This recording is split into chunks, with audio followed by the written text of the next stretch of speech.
हाँ जी, क्या हाल है आपके। उम्मीद करता हूं कि आप एकदम स्वस्थ है, एनर्जाइज्ड हैं, पढ़ने के लिए बेताब हैं। लेकिन पॉइंट ये है, पढ़ना शुरू कहां से करें और क्या क्या पढ़ें, राइट। तो इसके लिए सबसे पहले आपको नॉलेज होनी चाहिए, आपका सिलेबस क्या है, यूपीएससी आपसे पूछता क्या है और आपको पढ़ना कहां से है। इस वीडियो को अगर आप एंड तक देखोगे तो you will get a complete glimpse कि आपको एक्चुअली पढ़ना क्या और कहां से है। फिर उसके अकॉर्डिंगली आप अपनी स्ट्रेटेजी प्लान कर सकते हैं। मैं इसमें कोई स्ट्रेटेजी नहीं बताऊंगा, मैं इसे बताऊंगा क्या करना है और कहां से करना है, राइट। तो चलो, तो देखो, रेफरेंस के लिए मैंने यूपीएससी की नोटिफिकेशन ही खोल दिए ताकि आप भी क्लियर रहो थोड़ा सा कि हाँ जी, यूपीएससी ये बोलता है। यूपीएससी ने एक थोड़ी सी कमी कर रखी है बस।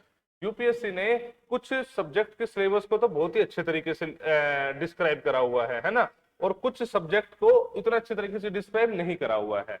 जैसे अगर हम आ जाते हैं इसके पेज नंबर 20 के आसपास, आप जैसे हर बार की नोटिफिकेशन सेम ही होती है, कुछ चीजें अलग होती है बस, सिलेबस तो, बट जब तक सिलेबस चेंज ना करे यूपीएससी सेम ही है।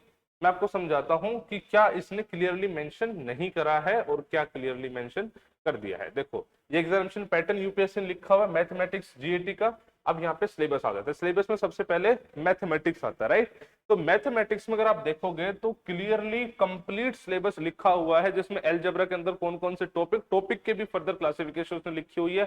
मैट्रिक्स डिटरमिनेंट के अंदर पूरी क्लासिफिकेशन, ट्रिगो के अंदर पूरी, एनालिटिकल ज्योमेट्री 2D 3D की पूरी, डिफरेंशियल कैलकुलस की पूरी, ठीक है, इंटीग्रल कैलकुलस की पूरी, वेक्टर अलजेब्रा की पूरी, स्टैट्स की पूरी। तो अगर आप इसको पूरा निकाल के देखो तो मैथ्स के मोटे मोटे 28 चैप्टर आपके निकल के आ जाते हैं। सर ये क्या सिलेबस है? ये कंप्लीट आपका 11th और 12th का एनसीईआरटी वाला सिलेबस है। मैं ये नहीं कह रहा कि एनसीईआरटी ही करनी है, मैं कह रहा हूं एनसीईआरटी वाला सिलेबस है, राइट, कंप्लीट 11th 12th का। फिर नीचे आ जाते हैं जी इंग्लिश में। इंग्लिश में कुछ नहीं, इंग्लिश में कॉम्पिटिटिव इंग्लिश का जो सिलेबस होता है ना वो है। कॉम्पिटिटिव इंग्लिश का मतलब क्या होता है सर? आपकी भाई ग्रामर आएगी, वोकैब आएगी, रीडिंग कॉम्प्रिहेंशन आएगा। वोकैब में आपके इडियम फ्रेजेस भी आ जाते हैं। तो आपकी जी ग्रामर है, वोकैब है जिसमें एंटोनिम सिनोनिम आएगा, इडियम फ्रेजेस है, एंड फिर लास्ट तो आपका रीडिंग कॉम्प्रिहेंशन है ही। तो ये मिला के कॉम्पिटिटिव इंग्लिश का सिलेबस बन जाता है बच्चे, राइट। तो ये हो गया, ये इंग्लिश का हो गया। नेक्स्ट आता है जीके। अब देखो, GK general knowledge, general knowledge में भी ऐसे स्पेसिफिकली अगर आप फिजिक्स की बात करें तो फिजिक्स में भी एक एक चीज प्रॉपर अच्छी तरीके से लिखी हुई। अगर आप इस सिलेबस को ढंग से पढ़ोगे कंप्लीट तो आपको समझ में आएगा कि मोस्टली जो चीजें हैं वो 10th की किताब की है, 9th और 10th की किताब की। लेकिन ऐसा बिल्कुल सच नहीं है। अगर आप मुझसे पूछो सर फिजिक्स केमिस्ट्री बायोलॉजी में जो चैप्टर्स लिखे हुए हैं ये कैसे कैसे हैं, तो चाचा जी ये आप मान के चलो कि 70 to 75% 9th 10th की एनसीईआरटी से है, बाकी 11th 12th से। ठीक है, तो 9th 10th की एनसीईआरटी की वेटेज काफी है, अच्छी खासी है अगर आप इन पर्टिकुलर साइंस की बात करो। एंड पूरा खोल के दिखाया हुआ है, पूरा खोल के लिखा हुआ है। जो खोल के नहीं लिखा हुआ वो हमारा सिलेबस है, ठीक है। हिस्ट्री में उन्होंने मतलब broad survey of Indian history, ठीक है, with focus on culture and civilisation. अब इसमें कुछ भी आ सकता है, समझ रहे हो। फ्रीडम मूवमेंट इन इंडिया लिख दिया, पूरी फ्रीडम स्ट्रगल आ गई इसके अंदर। Elementary study of Indian constitution and administration लिख दिया, इसमें पॉलिटी आ गई। Elementary knowledge of 5 year plan लिख दिया, पंचायती राज लिख दिया, cooperative society, community development, Bhoodan स्वरूप, समझ रहे हो।